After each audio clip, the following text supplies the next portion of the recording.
আমার ব্রয়লার আছে, সোনালী আছে, লেয়ার আছে। মূল ব্যবসা আমার লেয়ারে। তার পাশাপাশি আমি ওই দুইটাও সেট খালি থাকে তখন আমি সোনালী উঠাই, ব্রয়লার উঠাই। ডিম পাড়া যখন শেষ হয় 18 মাস পরে আমি নিজে সেল দিয়ে দিই। যারে যারে রেট ভালো পাই তার কাছে আমি বিক্রি করি। কোথায় কোথায় বিক্রি হয় এগুলো? এগুলো ঢাকা কারণ বাজার, তারপরে বরিশাল নিউ মার্কেটে, ফরিদপুরে, যে যখন যার কাছে ভালো রেট পায় তার কাছে বিক্রি করি।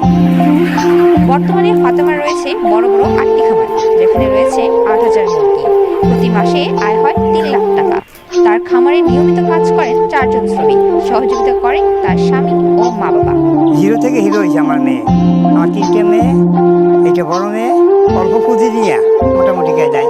এখন আল্লাহ অনেক কিছু দিছে। আমার থাকার জন্য একটা ঘর করছে, 3তলা বিল্ডিং করছে একটা।